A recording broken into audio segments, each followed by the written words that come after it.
nono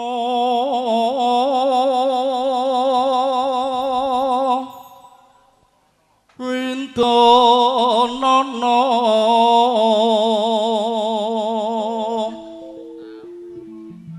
nganti pikon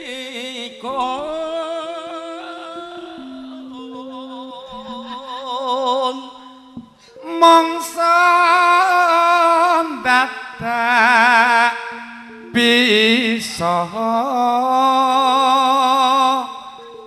bali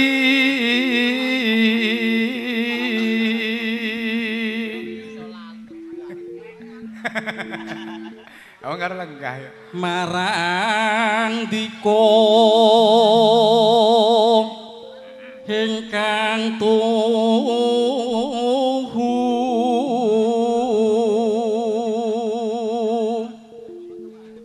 rena wenyi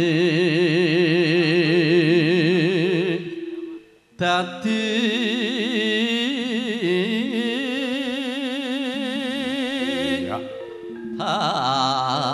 hati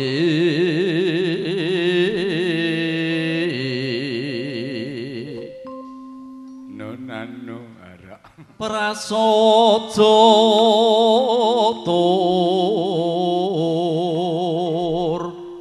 bisa momo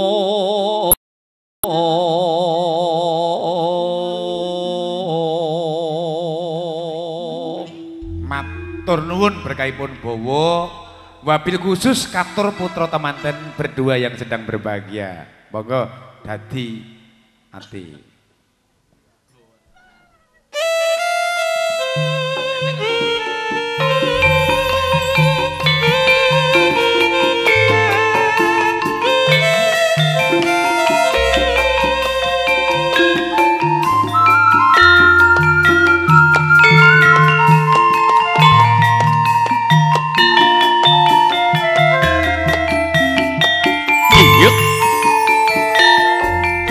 sing sayo sing rukun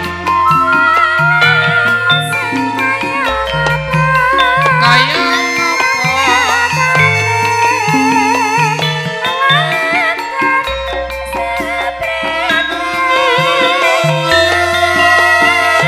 halo halo halo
sok tapi hati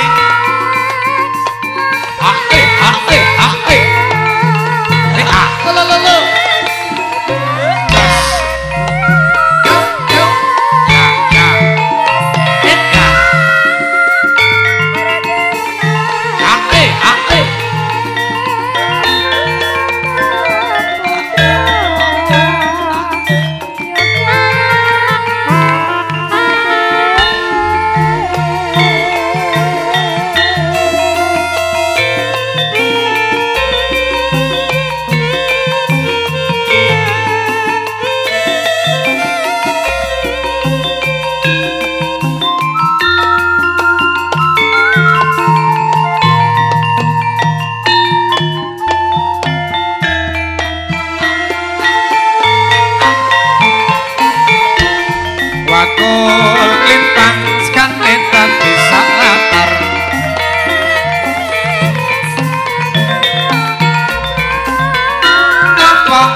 Kandhani kok mbokmu saya anggere sing nembang seliramu ki waduh jebles karo suarane Mindil. Suarane siapa? Mbak Mindil. Mbah Mindil ki sapa? Mbak Mindil kuwi sragen kondang kok bengi dirawuh kene. Oh, Mindil kuwi nek cilik ya. Heeh. Nek gedhe mondol. Iya. Heeh. Iya. Kaya tanggoku. Tanggamu piye? Jenenge Kintil. Heeh, kuwi cilik. Nek cilik. Heeh. Nek gedhe malah ngundul. Mbar kok mending mati ora iso gedhe kok. Ati kok. Saya gedhe ora iso gedhe. Ben sing penting ora delik. Rapopo, cilik rapopo. Lah le siji dinggo le siji ora kan delik. Lah ngopo? Ya kuwi tanggoku. Saya teko. Tanggomu digagas. Sing duwe tersinggung. Rina wengi dadi ati wong prasaja